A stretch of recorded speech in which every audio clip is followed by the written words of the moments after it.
भैया हम गायक कलाकार दीपक यादव लवली स्टूडियो जौनपुर से ये बिरहा समाज चैनल से भेजे तनी। हमके आशा नहीं पूरा विश्वास बा कि आप लोग प्यार दुलार दी जा। जैसे हर बिरहा के प्यार दुलार दी वैसे ही बिरहा के भी प्यार दुलार दी। आज के समाज में घर एक बहन बिटिया तो सुरक्षित ना है। जे कानून में जे नौकरी करत हो, जे खुद ये हम लोगन का रक्षा करे वाला बा, उहू बहन बिटिया बची ना है। ऐसा नहीं दुनिया में पापी पड़ा है। ये सब देखते हुए हमरे कवि जी दयाराम यादव भूमिका में संकेत दिले बड़न का।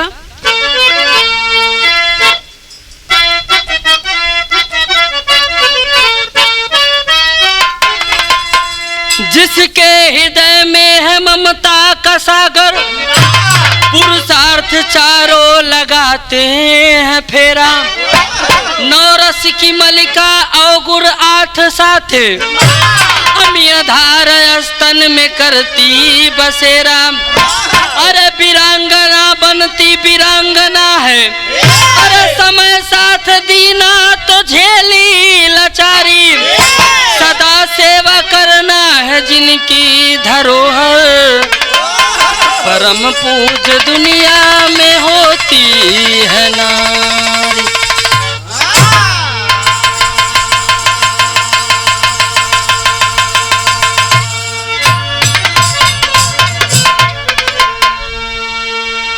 यह दुनिया में जे कानून की रक्षक हो, उहू बहन बिटिया अगर नौकरी करत हैं। आजकल कैसन पापी बहन अपने स्वार्थ के लिए केहू के साथे केहू के जिंदगी बर्बाद कर दिले। ये सब देखते हुए मेरे कवि जी एक गजल का टुकड़ा दिले बड़न का।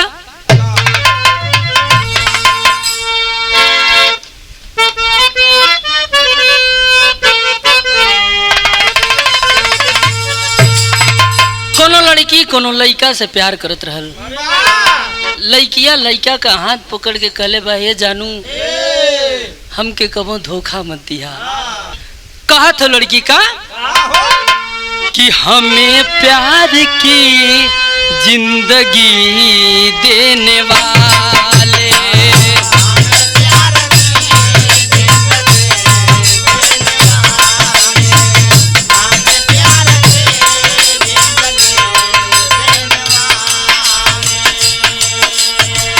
कभी गम न देना, कभी गम न देना, खुशी देने वाले। हमें प्यार की जिंदगी देने वाले, हमें प्यार की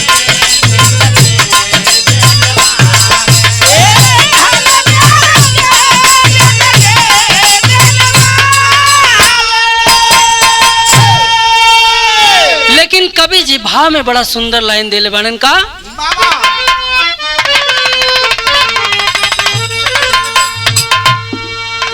कि आए दिन नारी सताई है जाती, आए दिन नारी सताई है जाती, आए दिन नारी सताई है जाती। दे करके धोखा मुँह आई है जाती, आए दिन नारी सताई है जाती।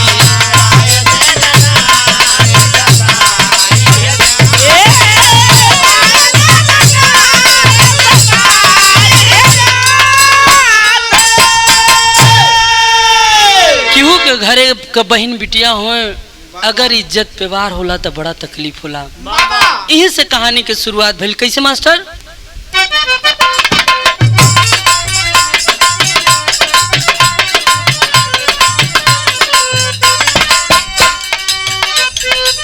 सरकारी नौकरी पाने की यहाँ होड़ लगी, मिलकर नौकरी संभालना बेजोड़ लगी।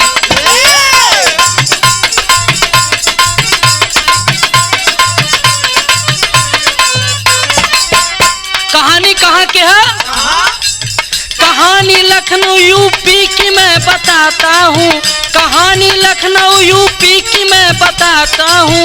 दारुल सफा में दंगा हो गया सुनाता हूँ।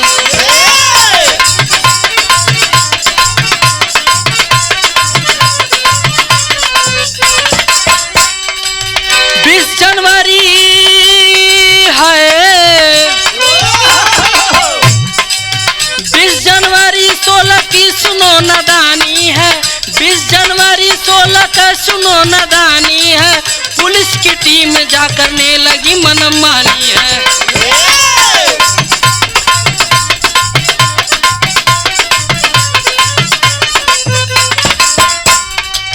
हो गया लाठी चार्ज घायल बहुत लोग हुए, हो गया लाठी चार्ज घायल बहुत लोग हुए।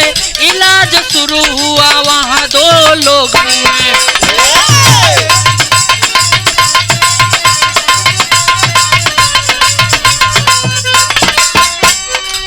धरना प्रदर्शन खत्म पुलिस बौखलाई है, धरना प्रदर्शन खत्म पुलिस बौखलाई है।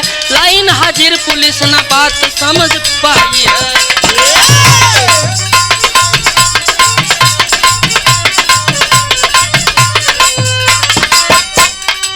सुनीता उपाध्याय दरोगा मन में विचार करे, नौकरी बची कैसे चर्चा लगाता।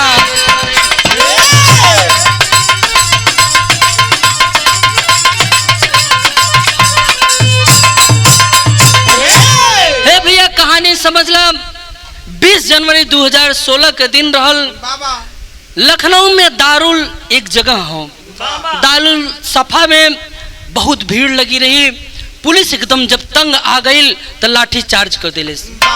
बिना आदेश पाए पुलिस जब लाठी चार्ज कर दिले, उमा कुछ लेडीज पुलिस रहलिन, कुछ जेंट्स पुलिस रहलिन। जब लाठी चार्ज हो गई, लाठी चार्ज में इतना चोट लग गई पब्लिक के कि कुछ लोग मर गए, कुछ लोग घायल हो गए। जब ये बात ऊपर के अफसर पता पड़न, कमिश्नर साहब पता पड़न, जे वहीं ड्यूटी करत रहल ओके सस्पेंड करे लगलन।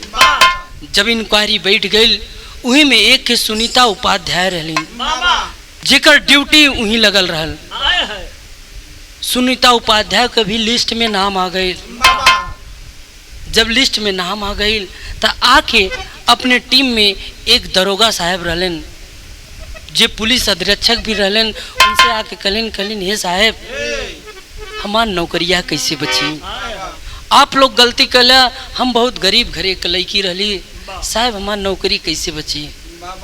कहलन कि तू शाम की हमरे घरे अइहा, हमरे रूम पे अइहा, हम बताएब कि नौकरी कैसे बची। ई देखा आजकल के जे कानून के रक्षक हो वह भक्षक बनल बा। भाई का यहाँ एक लाइन तर्ज लगल मास्टर,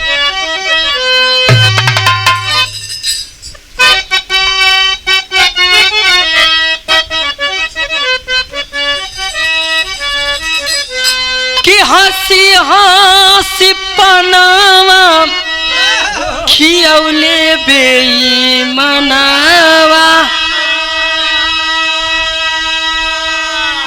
अपने बसले परदेस हो। सुनीता अपने सीनियर कुलदीप यादव से कहलन कि हे साहब हमार नौकरिया कैसे बची? कुलदीप यादव कहलन कि शाम जब होए तो हमारे रूम पे अइहा, हम तोहार कोनो न कोनो विधि से तोहार नौकरी बचा दे। कहलन का अरे सुनीता मैडम के सीनियर कुलदीप यादव रहे, मैडम जाके मिले बार बार हो, कहे सर कैसे बची हमारी नौकरिया, डरिया सतावे लगातार हो। अरे 3 फरवरी समवा के कुलदीप फोन कैले, आवा रूम पे बा इंतजार हो। अरे जरूरी कुछ बात आज तुहसे बतियाइबे,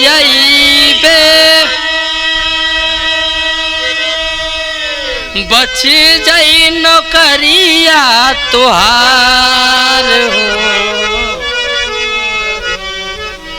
कुलदीप यादव सुनीता से कहलन कि शाम की तू अइहा। 3 फरवरी के शाम की कुलदीप फोन कैलन सुनीता के कि आवा हम रूम पे भाई, आवा तोहरे नौकरी के बचावे विदा हम कुछ न कुछ उपाय करब। सुनीता तैयार होके कुलदीप यादव के जब रूम पे गलिन, कुलदीप यादव एक खंभा दारू लेके और चिकना लेके बैठल बा। गलिन कहलिन कि सर जी नमस्ते। कहलन नमस्ते नमस्ते, आके बैठिए। जब बैठ गई कहलन कि सुनीता तुम टेंशन ना लो, ऐसे केस बहुत आते रहते हैं, पुलिस हो इतना दिल छोटा मत करो, कहीं ना कहीं से हम इस नौकरी को आपको बचा लेंगे, कोई दिक्कत नहीं होगी। ऊपर के सीनियर से हम बात किए हुए हैं, आपको कोई दिक्कत नहीं होगी। सुनीता हाथ जोड़ के कहले साहब कैसे नौकरी बचाला, हम बहुत गरीब है, आप लोग के आदेश से ही हम लाठी चार्ज कर दिली। सुनीता जब रूम पे आयल बा, कुलदीप दारू पियत हो और सुनीता के एकदम गलत नजरिया से देखत हो। जब गलत नजरिया से देखा तो भैल का यहाँ एक लाइन तर्ज लगल मास्टर।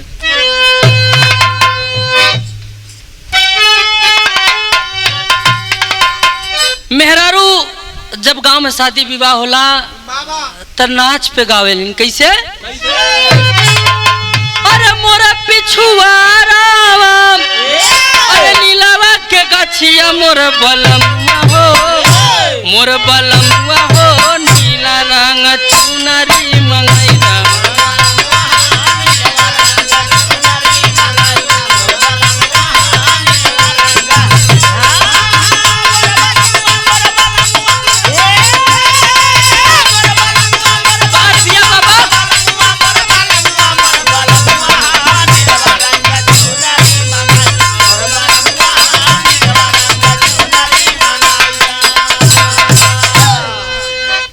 पुलिस लाइन में आइलिन तो भैल का अरे पुलिस लाइन छोड़ आइली, अरे साहेब के घरवा सोचे मनवा हो, सोचे मनवा हो, मालूम देला पानी जाई बात, सोचे मनवा हो।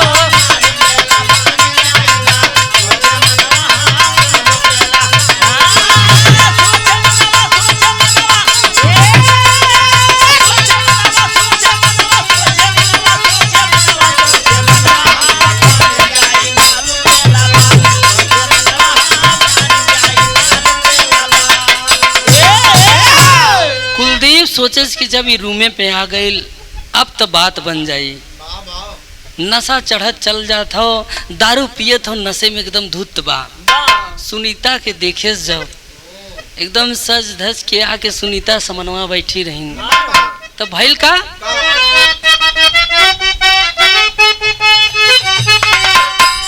कि देखली सुनीता साहब पियत रहल दारू,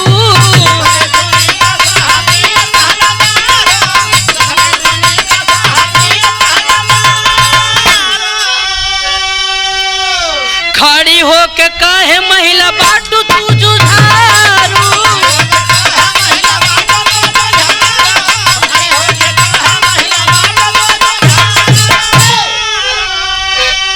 अरे सोफा पे बिठा के साहब कैले सरवा, सोचे मनवा हो, सोचे मनवा हो, मालूम देला पानी जाई बात।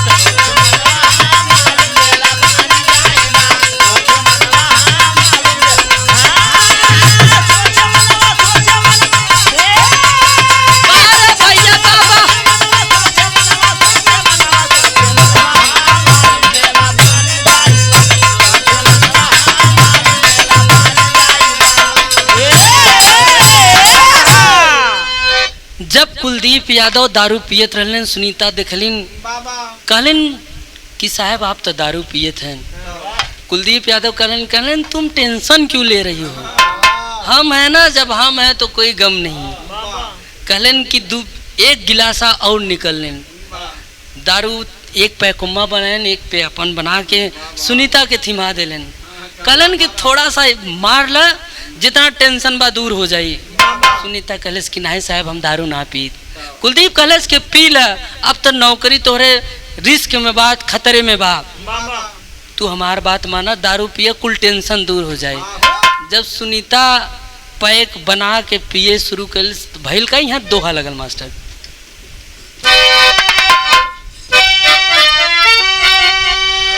अरे पैक बना के दारू का मैडम को दिए थमाए, पुलिस महकमा में सब जायज साहिब कहे मुस्काए।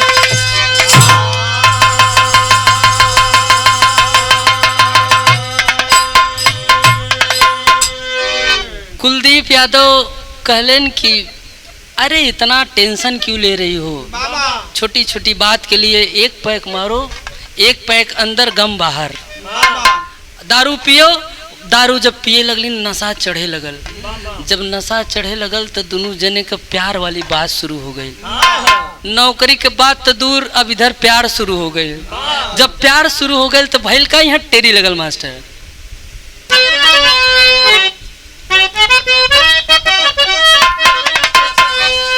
कि लागल होवे तब सारी बतिया, अरे लागल होवे तब सारी, लागल होवे तब सारी बतिया, पैक पे पैक बने तब तन में फुर्ती जागल। जब पैक पे पैक बने लगल दोनों जने पिए लगले। कहल जाला कि दारू का नशा ऐसा होला कि एकदम अंधा कर देला। दोनों जने हम बिस्तर होए शुरू हो गए। जब हम बिस्तर होए शुरू हो गए, कहल जाला कि जवानी के नशा ऐसा होला कि बर्दाश्त ना हो, वो बांधे ना बन्हा भैल का यहाँ झूमर लगल मास्टर।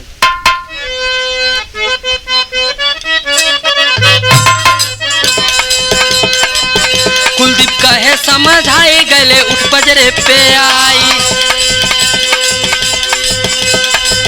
धरे नरमी कलाई हमारी माना बतिया, खुश कर हमके आज मोरा बनल बा मीजा। मैडम कहे लागे लाज हमारी माना बतिया, घर में दिहले बहिया डार दोनों करे लगले प्यार, घर में दिहले बहिया डार दोनों करे लगले प्यार, लूटे सेज के बाहर हमारी माना बतिया।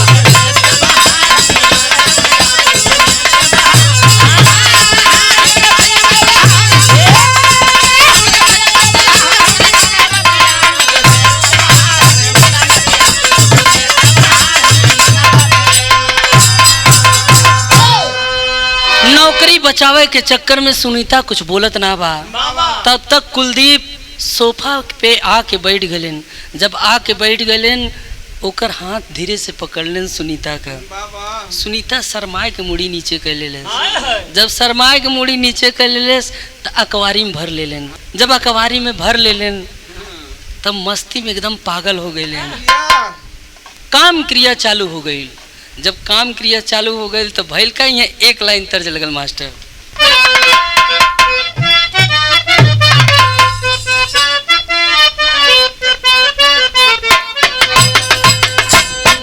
कोनो दुल्हन के दुल्हा एकदम मेहर बसुआ मिल गई, एकदम तंग आ गई मेहरुआ। कहलस कि ले अब तू ही रहा, हम जाता नहीं नैहर। कहा तका कि जाता नी नैहर हम, अरे जाता नी नैहर हम, बड़ा दुख दे लाया अकेले रहा, बड़ा मजा ले लाया अकेले रहा।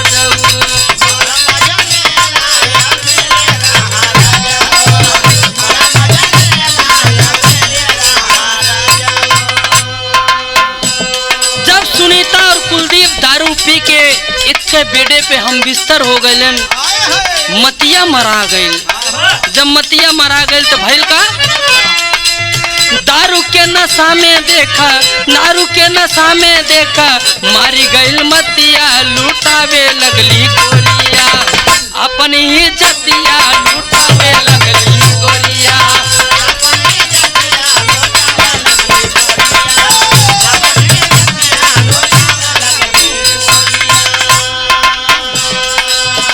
नशा के धुत में सुनीता समझ ना पावत हो।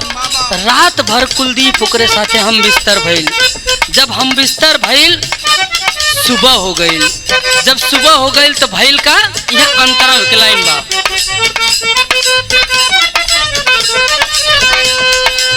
भइली सुबह देखे अपन बदनिया,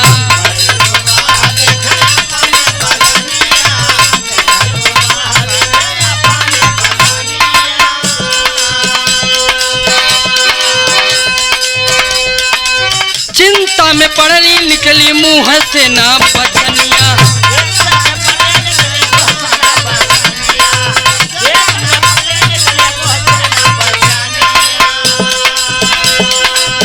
टीवी पे सीन देखी फाटे लगली छतिया लुटावे लगली गोरिया, अपनी ही जतिया लुटावे लगली गोरिया।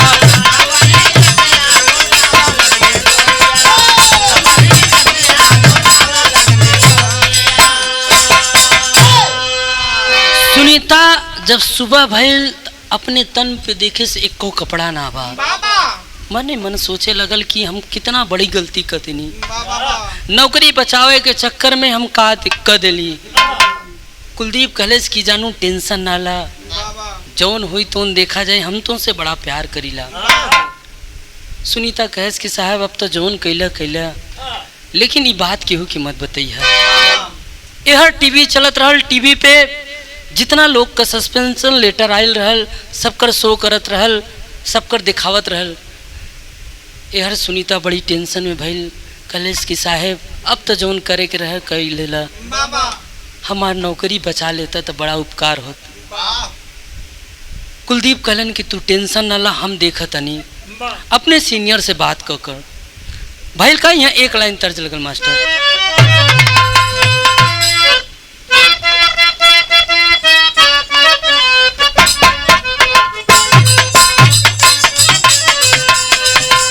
कोनो नई नई दुल्हन कोनो बुढ़वा के लगे अपन लइका लेके नजर झरावे गइल बा। अब बुढ़वा बड़ा रसीला मिल गई, एकदम बहादुर भैया मतीन। अब हाथ पकड़ के नजर झारत हो और धीरे धीरे जब दाव पावत हो आंख मार देत हो। कहा तका कि कैली नजर झरावे हो, कैली नजर झरावे, नजर नहीं झरले बा, सटा के अखिया मरले बूढ़ावा।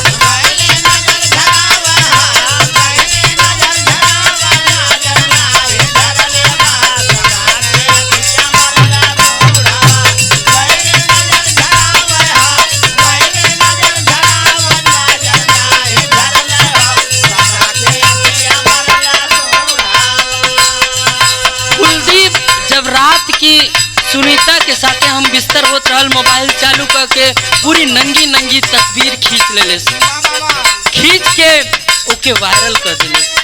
जब वायरल कर दिले सुनीता बड़ी टेंशन में बा। कहत हे साहेब अब तो जोन इज्जतिया रहल उ तो ले लेला, कम से कम नौकरिया बचा लेता। हम तोरे साथे इतना कौन गलती करी, लेकिन पापी करत का बा।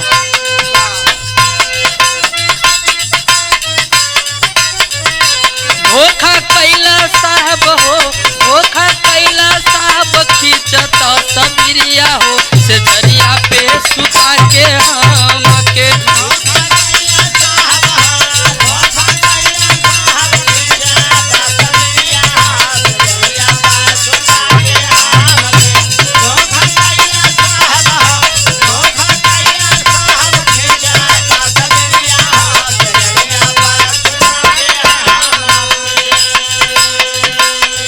सुनीता कहेस कि साहब तू तो बहुत बड़ा धोखेबाज निकलला, हम तोरे ऊपर विश्वास करनी, तू हमरे साथे गद्दारी कर देला।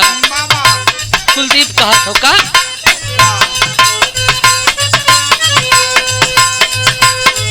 साहब कहन लगे समझाई देखबे जब जब सुधिया आई।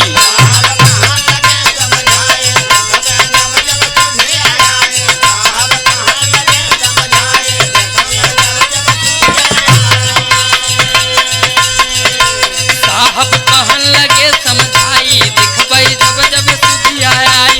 इज्जत प्यारी की बा हो, इज्जत प्यारी की बा, प्यारी हो नौकरिया हो सजरिया पे सुता के हमके।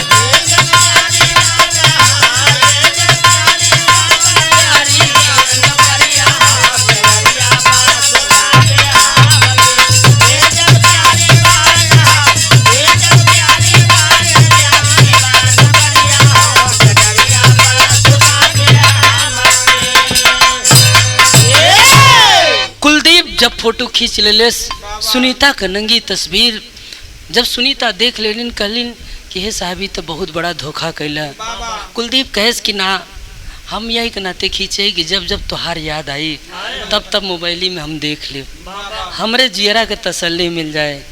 आजकल यह समाज में यह कुल चलत हो, यही के लोग प्यार का दर्जा देते हैं।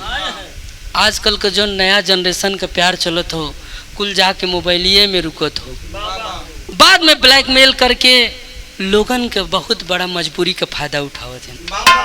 कितनी लड़की कितनी बहन बिटिया आज यह पापिन के चक्कर में बहुत मजबूर होके अपने आप के कहाँ कहाँ परोस देते हैं। ऐसे नहीं यह पापी यह दुनिया में पड़ा बहन भैल का यहाँ एक लाइन तर्ज लगन मास्टर।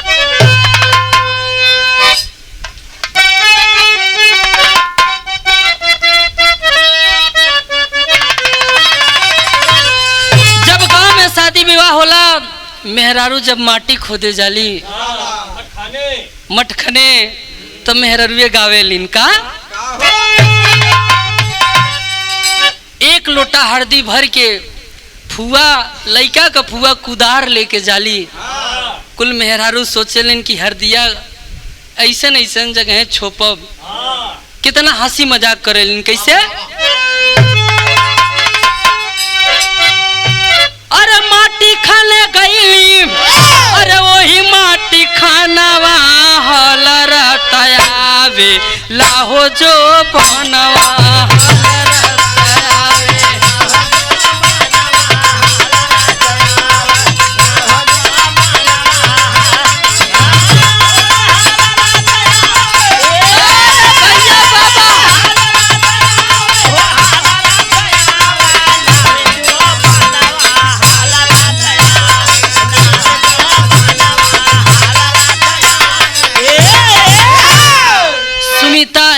उदास होके अपने रूमे पे चल आयल। कुलदीप वीडियो बना के जौन रखे रहल सुनीता के एक दिन फोन कैलेस। जब फोन कैलेस तो कहलेस का,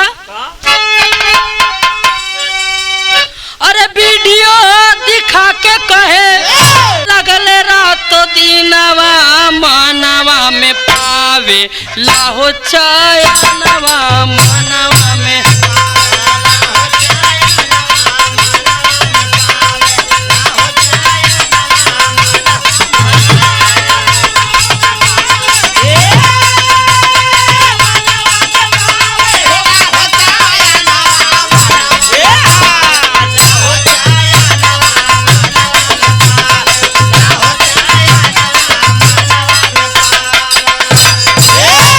कुछ दिन जब बीतल सुनीता के फोन कलेस, सुनीता कलेस की साहेब अब तो जौन कैला कैला, हमरे नौकरी के बारे में का सोचत है। काथन हम अपने अधिकारी से बात करके आयल बनी।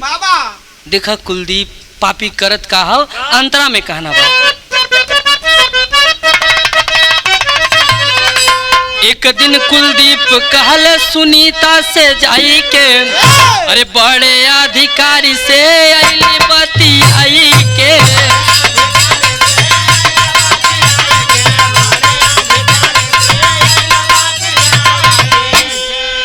अरे नौकरी बहाल करी है, अरे मानवर कहानवा मानवा में पावे लाहो चायनवा मानवा में।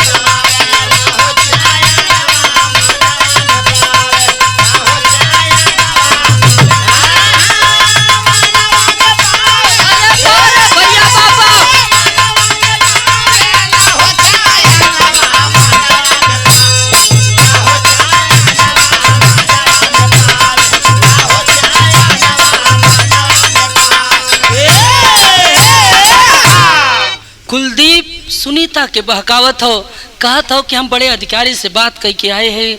अधिकारी जोन साहब रहलन कहलन कि तुम टेंशन ना लो, अगर आपकी बात है तो हम उनकी नौकरी बचा लेंगे। लेकिन सुनीता उम्मा एक मजबूरी बा। सुनीता कहेस कि का साहब अब का मजबूरी बा? कहलन कि थोड़ा से आपको कंप्रोमाइज करना होगा। देखा पापी, अपने तो वो लड़की के साथे गलत कैले, लेकिन देखा वो पापी का दिमाग कि वो अब अपने बड़े अधिकारी के साथे भी गलत करवावे चाहत हो। जब कुलदीप कहले कि सुनीता आपको कंप्रोमाइज करना होगा, अधिकारी से बात करो ले बा। अधिकारी कहले जो नौकर कुलदीप का बड़ा अधिकारी रहे, कहेस कि एक काम करो सुनीता, आज रात तुम हमारे साथ बिता लो, आपको पैसा भी देना नहीं होगा नौकरी बचाने के लिए, और आपकी इज्जत भी बच जाएगी, आपकी नौकरी भी मिल जाएगी। सुनीता एकदम विवश हो गई, करे तो का करे। सोचे कि अब तक कुलदीप हमारे साथे गलत कैले बा, अगर आज भी चल जा तो उहो पापी हमरे साथे गलत करी, लेकिन नौकरिया बच जाई। हमार माई बाबू हमके कैसो न कैसो कमा धमा के कर्जा लेके हमके पढ़ा के नौकरी कर देवले बाड़े। एक गरीब घर के बिटिया अपने मन में का सोचत हो, लेकिन यह दुनिया में ऐसन ऐसन पापी बहन मजबूरी का फायदा उठावत हैं। भैल का यहाँ विदेशिया लगल मास्टर। सुनीता मजबूर हो जाती है, सीनियर अधिकारी के रूम पे आ जाती है। जब आ जाती है तो भैल का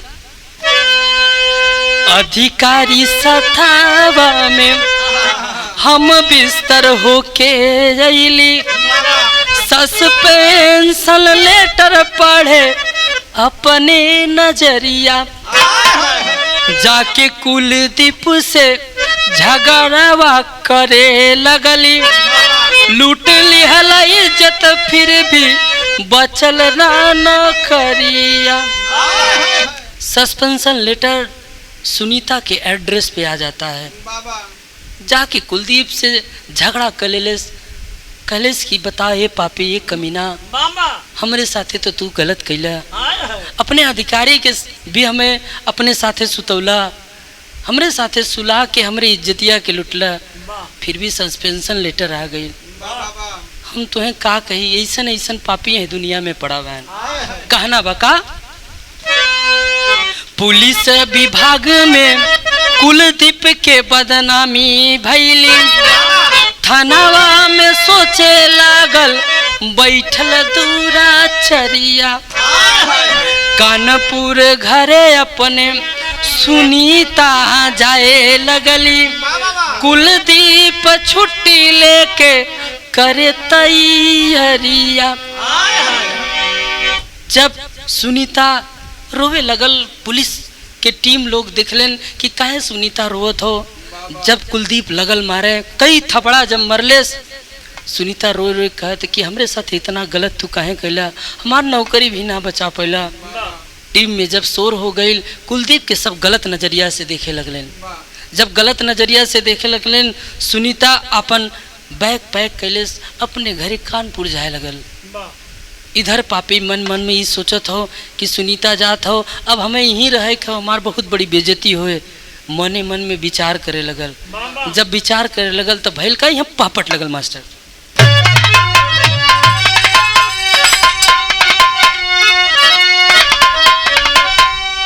जौने बस से सुनीता जात रहल, वहीं बसिया में जाके कुलदीप भी बैठ गई। जब कुलदीप बैठ गए तो भैल का अरे मिलके कुलदीप सुनीता को समझाया सब कुछ ठीक होई, और फिर से उसे प्रेम में फंसाया सब कुछ ठीक होई।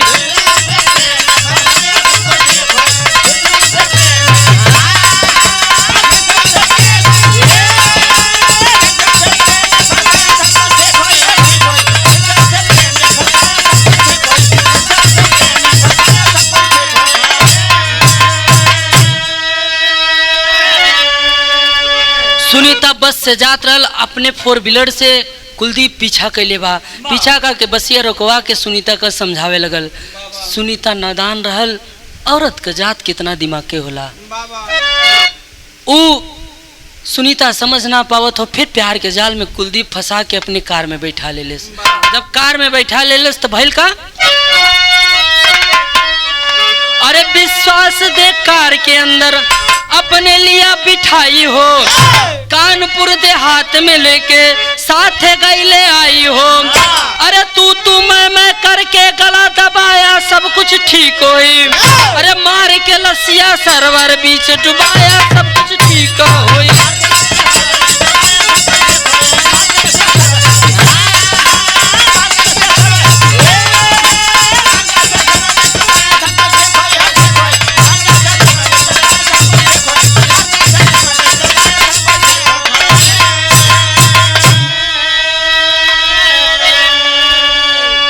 जब सुनीता के बैठा ले ले समझावत हो सुनीता के, सुनीता एक को बतिया मानत ना बा, लगा कार के अंदर मारे।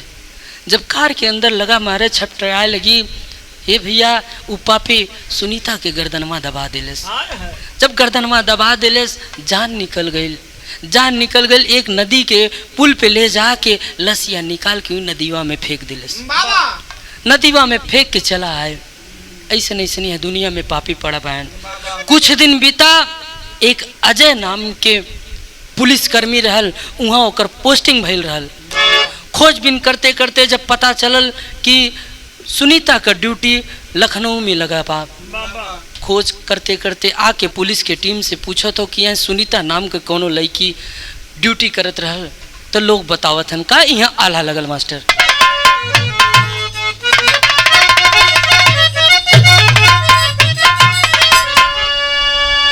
कि 5 दिन बाद अजय आइले थानावा पे भैया, कहा है सुनीता मैडम फोन बंद बा।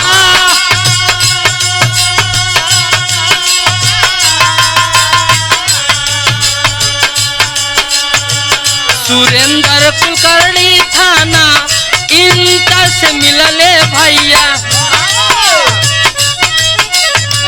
थानावा में गाइल FIR लिखवा।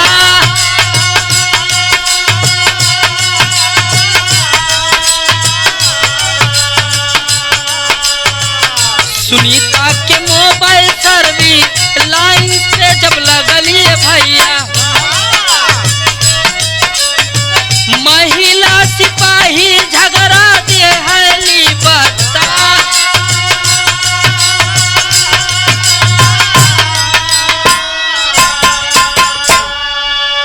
हे भैया जब अजय सुरेंद्र कुलकर्णी थाना अध्यक्ष से मिलने कहलन कि सुनीता मिलत ना बा साहेब, FIR लिखलन। सुनीता का मोबाइल नंबर सर्वलाइंस पे लगल।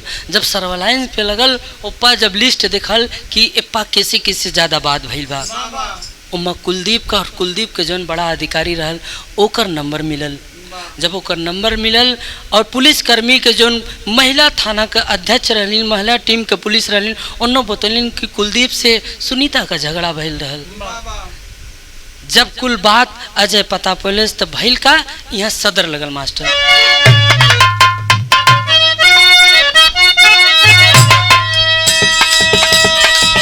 पूरा टीम सुनीता का जब खोजबीन करे लगल तो भइल का, कानपुर देहात मिलल जब हो लसिया, मकोट अले हकड़ी लगाया। अरे 14 दिन रिमांड लेके जेलवा में अइले, करनी पे अपने रहले पछताए हो।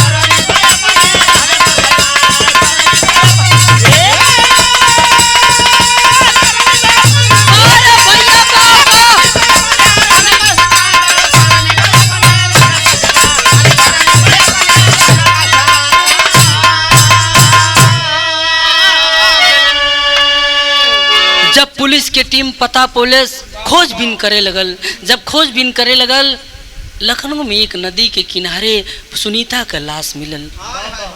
लाश निकालल गए, पोस्टमार्टम होए लगल, लाश के अजय पहचान ले लेन तो पोस्टमार्टम हो गई, अंतिम संस्कार कर दिलेन। अंतिम संस्कार कर लेन और उधर कुलदीप के पकड़ ले लेन। कुलदीप के पकड़ के ले आके सीजेएम कोर्ट में हथकड़ी लगा के लेके जाए लगल। कुलदीप मने मन सोचत हो दारू पी के हम ऐसा इतना बड़ा पाप कर दिली कि आज हमार नौकरी भी गई और हमार समाज में इज्जत चली गई। ऐसन ऐसन दुनिया में पापी पड़ा बहन, जे सुरक्षा करे वाले बहन, जे हम लोग का रक्षक बहन, उहे ऐसन पापी हैं। इस समाज में इस दुनिया में का हुई।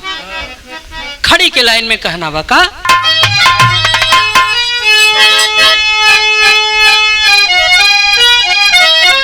कवि जी कहले बाड़न, अरे वर्दी वाले वर्दी के जब खून करी है, अरे कैसे पालन अपने देशवा के कानून करी है।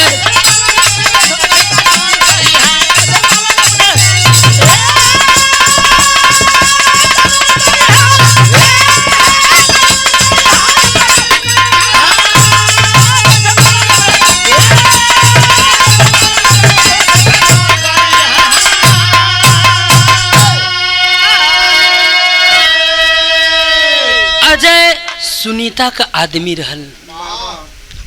जब पता पुलिस अजय की हमरे औरत के साथ ऐसा हो गई, अजय एकदम बेहोशी हालत में बा। कहत हो का, अरे अजय उपाध्याय है कहे सबसे जाई हो, हमारे बले न्याय पई है हमारी लुगाई हो। अरे जनता के सेवक जब घरवा सुन करी है, कैसे पालन अपने देशवा के कानून करी है।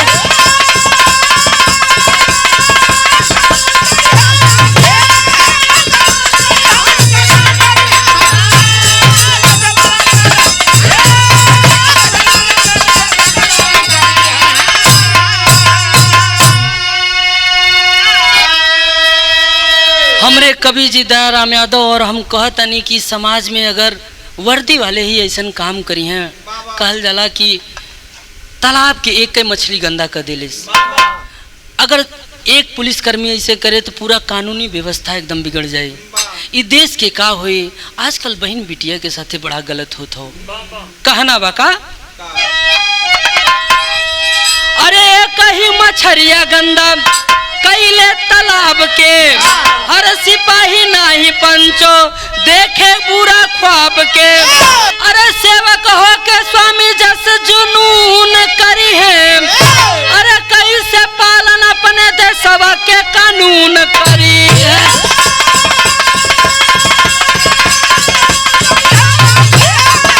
भैया बाबा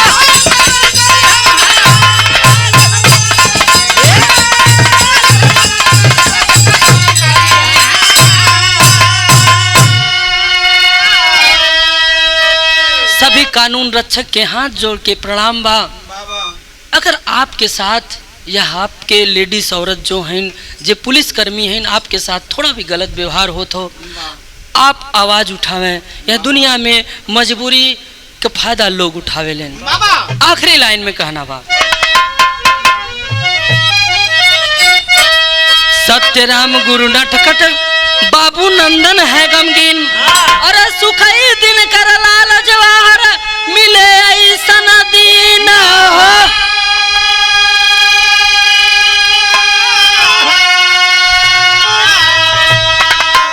लागल होवे तब सारी बतिया दीपक